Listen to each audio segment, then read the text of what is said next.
are back to the BNS podcast. Hi guys, how you guys doing?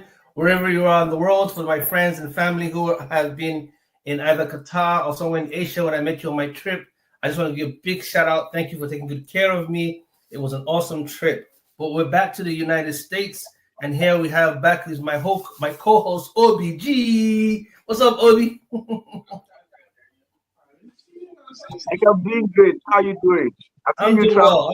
Obi, we have a very special guest in our midst, and I'm super excited to talk about her because what she's talking about is totally different from what you and I normally would have on our podcast.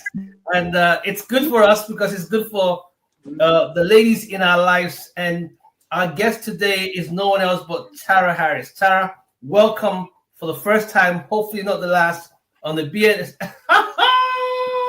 Girl, thank you for having me. BNS podcast. Tara, tell us about yourself, what you do, and let's take the next 30 minutes just to discuss the way forward, your story. Absolutely. First of all, I want to thank you guys for having me. I think this is the very first podcast where it has been men. All of my podcasts have been with women. So this is going to be very, very interesting because I am going to be talking about how I created the world's first pantyless panty liner. So to all your listeners. Say that again. You just created the first what? The world's first pantyless panty liner. Okay. So let that sink in. So I am the creator, the inventor of the world first pantyless panty liner, FemiFlex. So I'm going to give you guys a little background and history on me and how I created this product, how I got an idea concept to market. My background is really human resources. I went to school, got my master's degree, and was just really working my way up in the corporate ladder. And I had a medical procedure done that no longer allowed me to wear thongs comfortably. So I am a bold body conscious woman. So if anybody read any articles on me out there that's floating on the internet, you'll know that I am a bold body conscious woman. So I do care about what I look like when I walk outside the door. So let me interrupt you there. What does that actually mean when you say I am a? Meaning I'm conscious about what I look like and how I present myself when I walk outside the door. How important is that in today's world? I think it should be very important. Like you'll never catch me out in a bonnet and furry flip-flops and looking, like I should have stayed at home behind, the curtain doors or anything like that. So that's why I say bold body conscious woman. For a woman who cares about her presentation and what she looks like when she walks outside the door to present herself to the public. But not to change the topic because you're going to go back to what we were talking about. Yes. In today's world, I just came up with an international trip. You see at airports all these young girls dressed exactly like what you just described, bonnets on, flip-flops on, catching international flights. Like they just came out from bed and they're on a plane, right? What would you say to them? Because for them, that's just them expressing themselves. So what's the difference? Is it a generational thing? Is it something? I mean, what is going on with that? Let's stay there for a minute, and then we'll go back to your story. I think it's generational, and I also think it's a culture thing. It's almost like 15, 20 years ago, we had a lot of our Black men walking around with their pants hanging down to their knees and holding up with a belt. So I think that has faded out.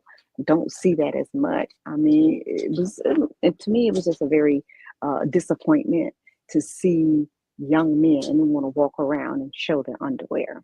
Right. So, and I feel the same thing about the women now who want to walk around with bonnets and furry flip-flops and not caring about how they present themselves. But that's just my personal opinion. I don't impose my opinions on other people and how they choose to live their life. Right. Well, I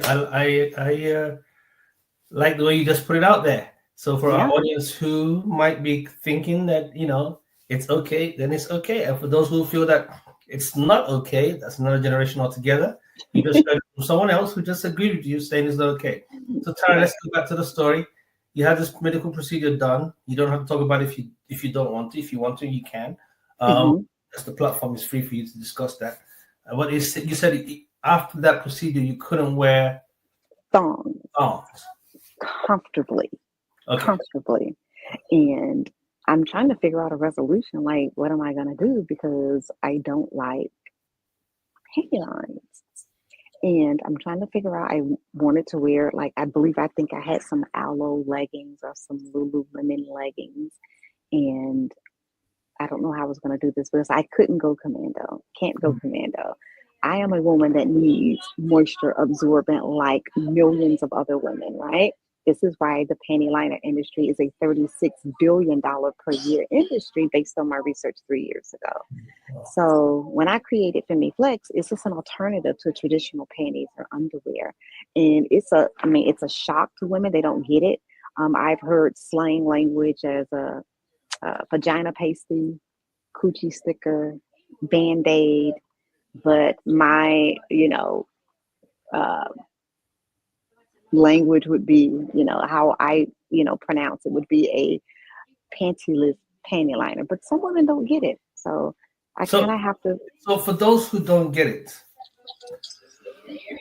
this is a very interesting topic, and I'm being very careful now. Off record, I'm comfortable handling this. Off the camera, I'm like, hey, I'm a guy who commanders. It's okay with me. I ain't got a problem with that, right? But Obi's wondering, what are we talking about here, right? But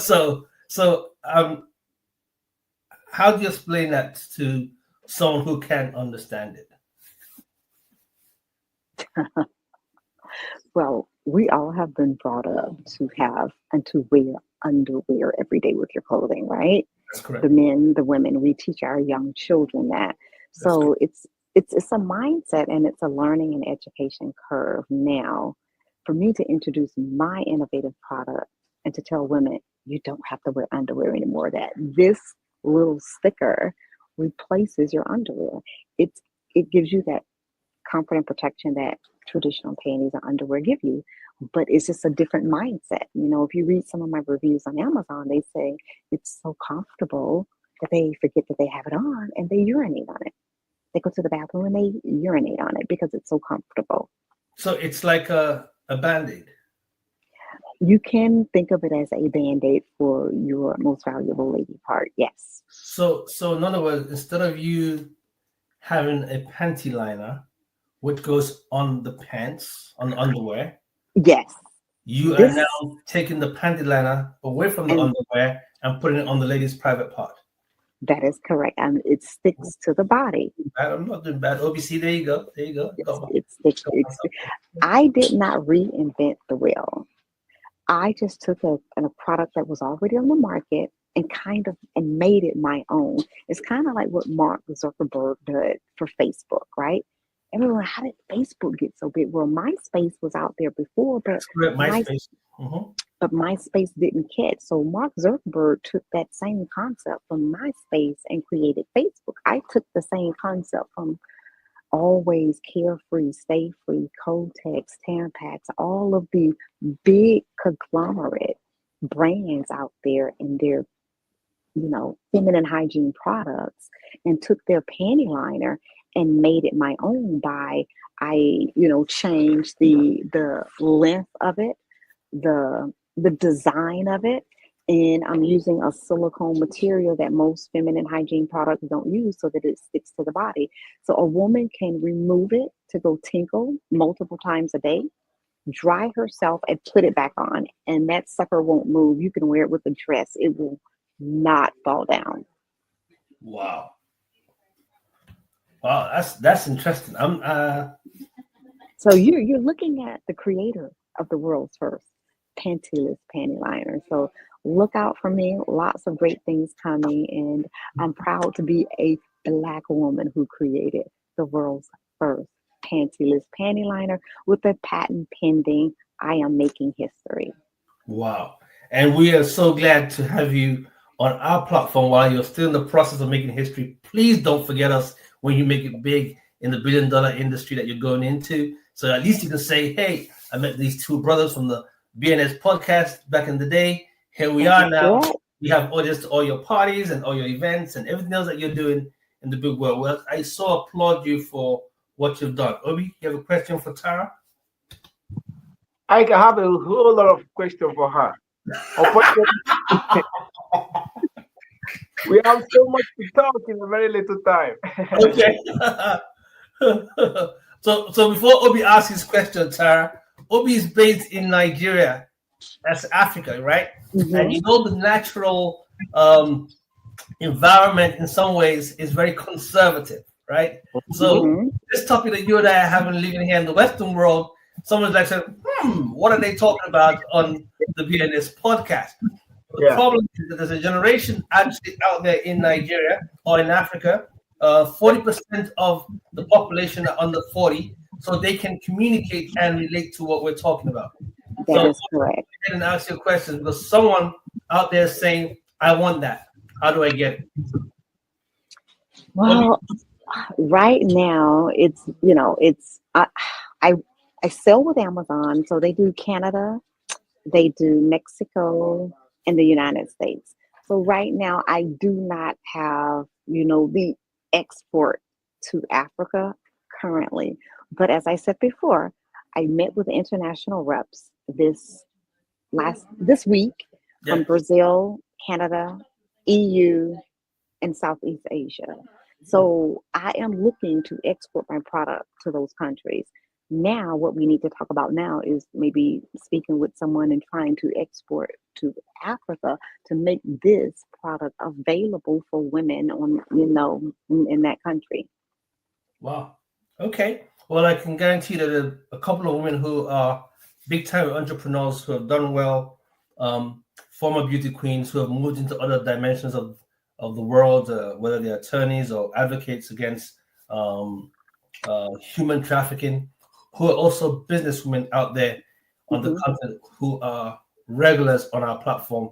And listen, hopefully someone will catch it and reach out to you. We'll get that to that in a minute. Obi, go ahead and ask your question. Okay, I think this is an interesting word. Um, when I just want to put out this here too. Though I would say allegedly, here we have the Gen Zs. Hmm. Is I won't say interesting, but surprisingly, we have the Gen Zs who are so uncomfortable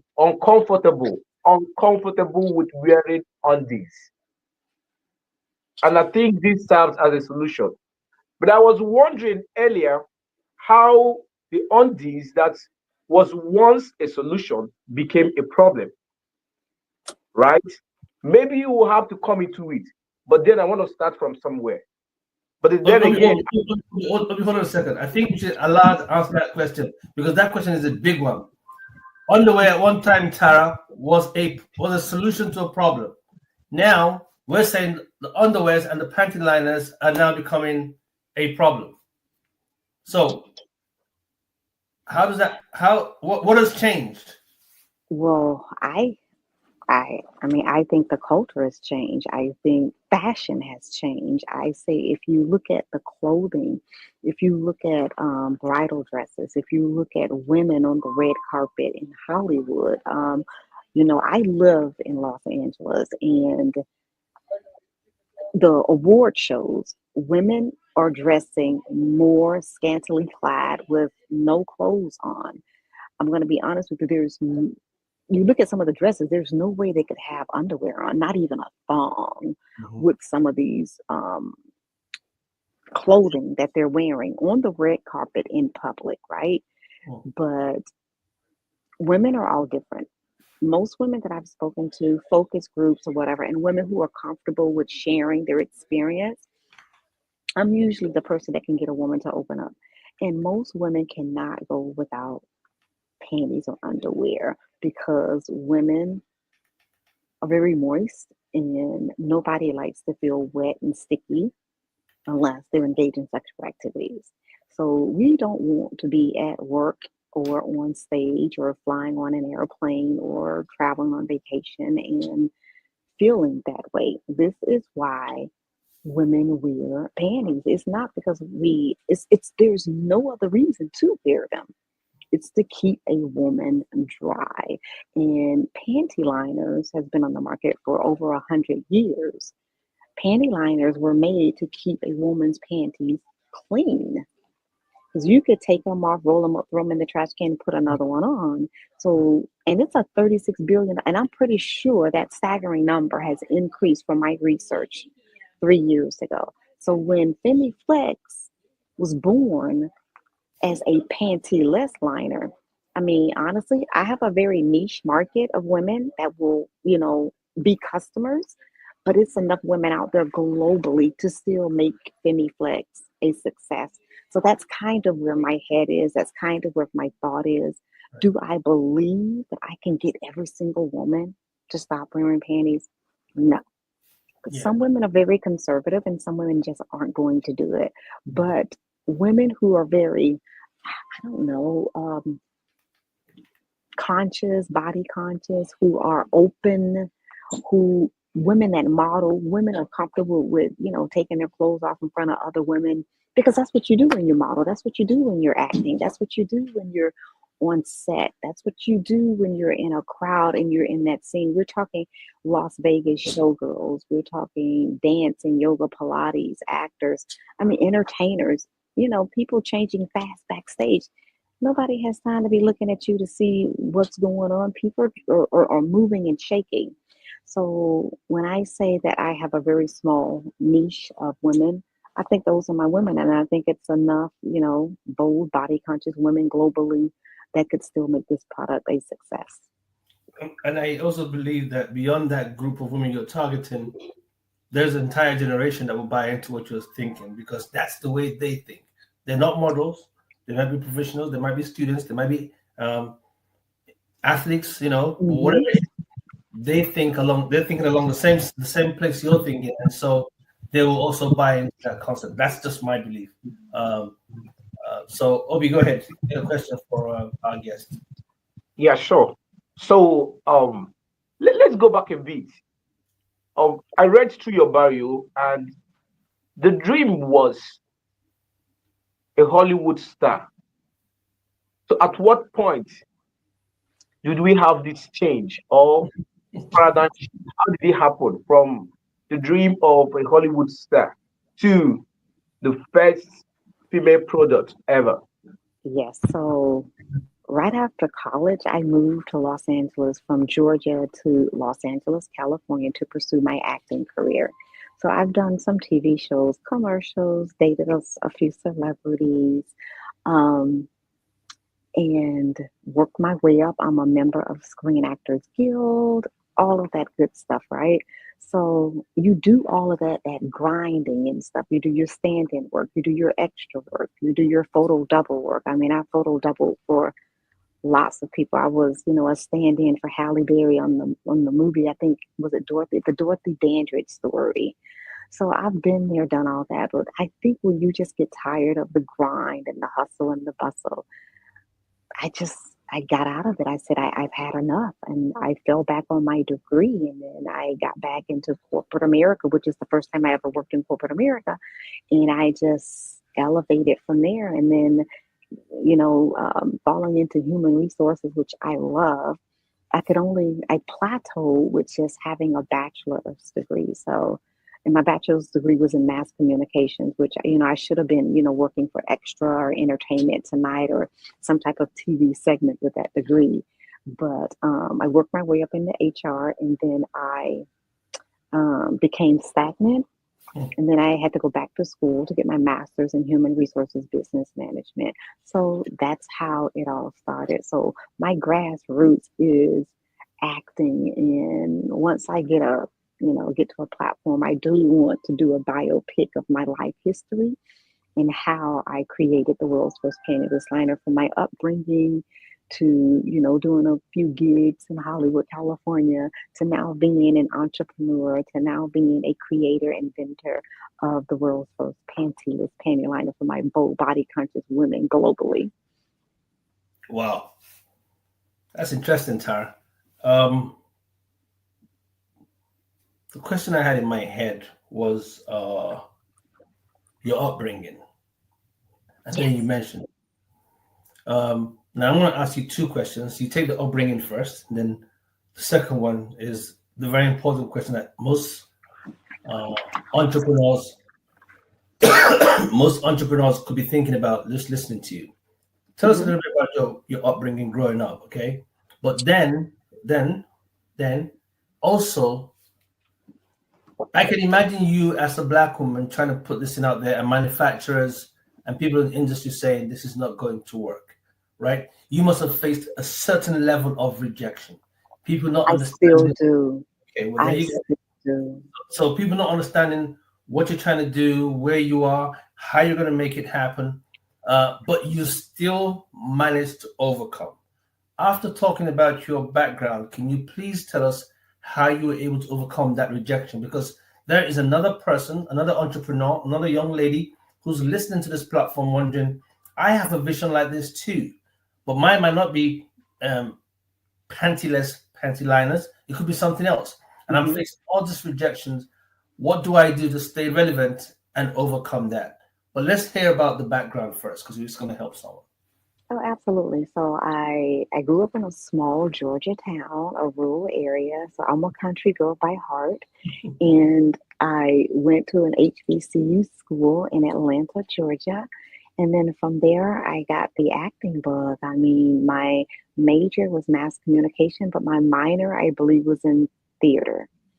So I was able to do that and, work on, I think Spike Lee had a movie in Atlanta that weekend, and I was an extra. So the biting bug hit me. So I worked 2 jobs and moved to LA within a year. And that's all she wrote. Yeah. So that's kind of how all that happened. And I, went to LA, started working background in television and films, movies, and then starting to get an agent, going out doing the auditions, doing that whole grinding thing, that whole starving actor thing. Right. And then, and then one day you just like, I've had enough. I'm ready to get a real job, so I'm guaranteed a check every 2 weeks. Wow. And that's how it started. So I worked, in corporate America, HR, all that time. And then the medical procedure happened. And then that's how FemiFlex was born. And I've been on this journey. But my journey isn't over. I'm still on this grinding journey. I just spoke at the University of Georgia as a keynote speaker March 17th of this year to their Women's Innovation Boot Camp to inspire, encourage, motivate, and lead other entrepreneurs that are coming behind me. The journey is not easy. You cannot look at it like a hobby, a side job, because you're never going to make it. And what I have learned is dealing with venture capitalists, investors, and angel investors, and talking about people that want to come in and invest. If you have not spent and put in your own money, they're not going to give you $5,000. Not going to happen. So let's not talk about the millions that you need to really scale your company. They're not going to give you $5,000, right? So God knows that I have spent and leveraged everything that I've had to get my company started. Well, you can take a look at the website. You can take a look at the trademarks, the patents, the all the other things that I've done to know that I have really put in my life into this. So, and even having said that, that's not enough for them. They tell you they want you to have made $500,000 in sales before they even come in. But that's not helping a true startup. Most true startups don't make that kind of money. Right. Yep. They don't make that kind of money the first year. It takes to scale. First of all, I'm a new brand with an innovative product. So I even got to educate the women and show them and educate them what a pantyless liner is. So I'm still grinding, but I tell people what I told my audience at University of Georgia when I spoke as a keynote speaker. You stay laser focused. Surround yourself with people and like-minded people. You can't surround yourself with a 9-to-5er and all they want to do is work and collect a paycheck every 2 weeks. No. For you to be an entrepreneur, you took a chance. You turn that chance into success by staying laser focused on your vision and not look at it like I have a backup. It's not a backup. There is no plan B. It can't be anything but successful. And that's how I look at it. Do I cry? Yes. Do I have butterflies? Yes. Am I scared? Yes. Do I go to sleep at night Mm-hmm. and ask God, did I make the right decision? Mm-hmm. Yes. That's a good sign. That fear is a good sign that you're on the right track. Because if everything is peachy and creamy, you're like, hey, no big deal. But so this is the part that I would like you to tell. How have you overcome those rejections, or how are you overcoming them? What are you doing? Well, I'm gonna be honest with you. I haven't overcame any of that. I still struggle with that today because I am still in the trenches of scaling and growing this business without any investors' money. So you have to stay focused. You have to stay prayed up.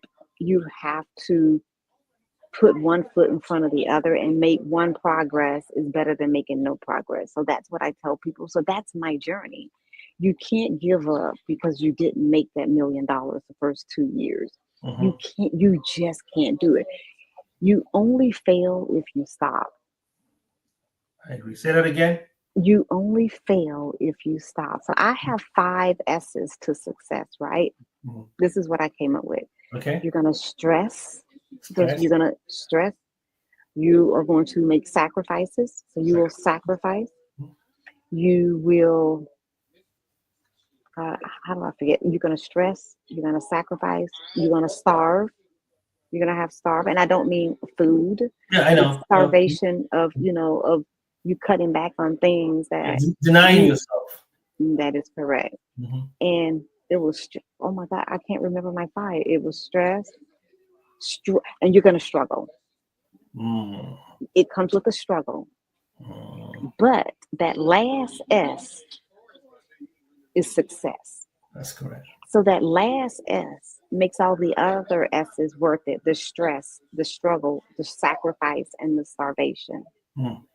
That last S, success, makes all of those worthwhile. And a lot of people would have given up. It took me 4 years to find a manufacturing company. So is your product on Walmart now?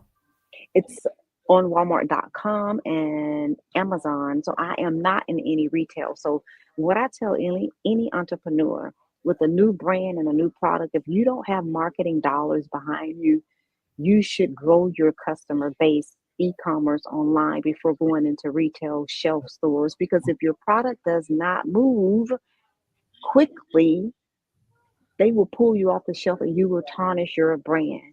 So before you go on the shelf in any big box retail, make sure that you have a presence online. Make sure you already have established your customer base where they're going into those stores. So that's where I am now, is scaling and growing my business e-commerce before I go on the shelves. Wow. It's been an interesting conversation just listening to you.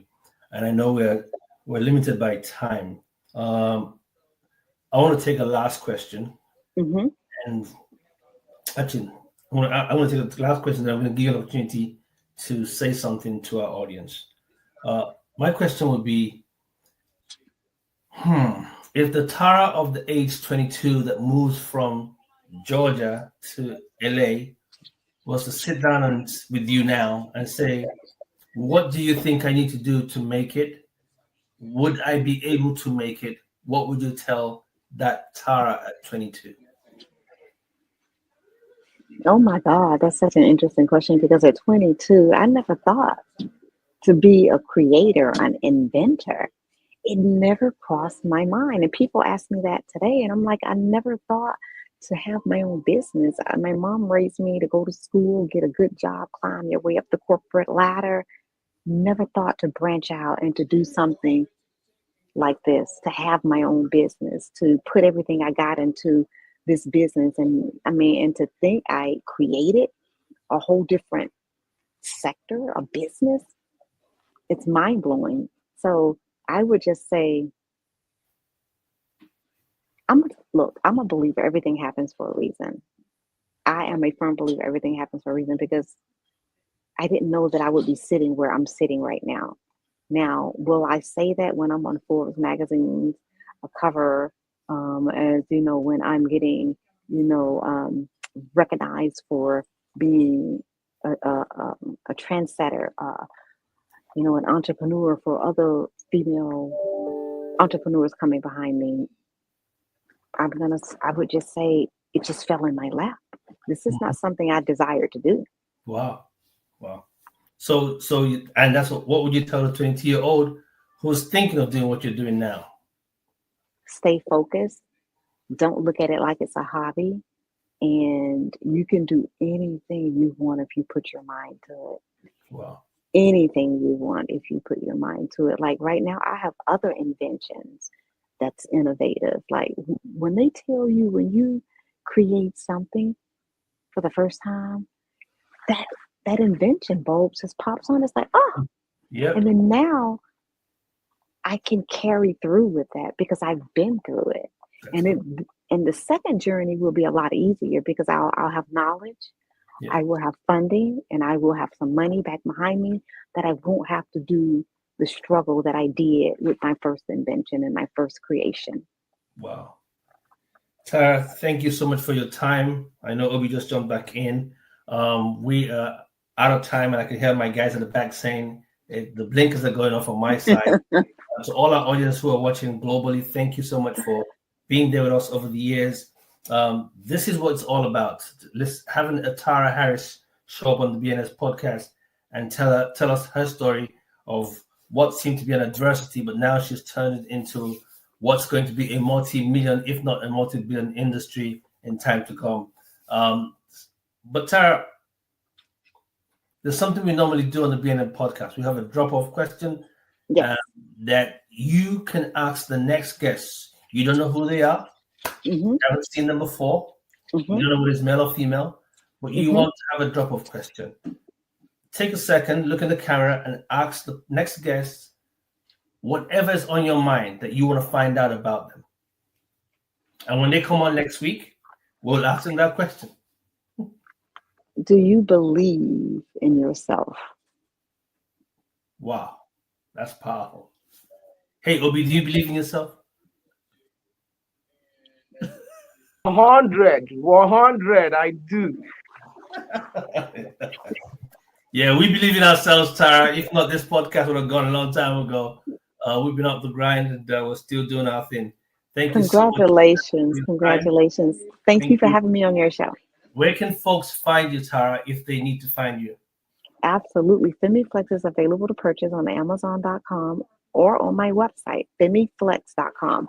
And FemiFlex is spelled FEMEFLEX.com. So Amazon.com, FemiFlex.com, and also Walmart.com. Thank you. It's been an amazing time. We wish you all the best from the BNN podcast. Both Obi and I were saying, may the Lord be with you in all that you're doing. And we pray that this will be an awesome product that will be a game changer in the marketplace. All right. Amen. Thank you. Thank you. Thanks a lot, sis. Take care. Okay. Bye-bye. Well, Obi, that was an interesting one. First time of discussing this kind of topic. I know it's a bit much. I know we run out of time, but Tara has been very, very knowledgeable about what she's marketing to the world. And we just want people to go out there and support her. So please go check out the products, see what the product's all about. And if you love it, like it, do what you got to do. Buy it. Help a sister out, before you know it, she'll be a big time name in the industry. Obi, man, I know you dropped off for other reasons, but we're going to wrap up the show, and then I'll see you next week. For all the folks in Lagos, catch you on the next edition. Unless you have something to say, Obi, we're out. Out of time. Okay, thanks. All right, good. So in our famous lovely words, it's love, peace, and more grace. Thank you, guys, and thank you for all your support. Follow us on all our socials.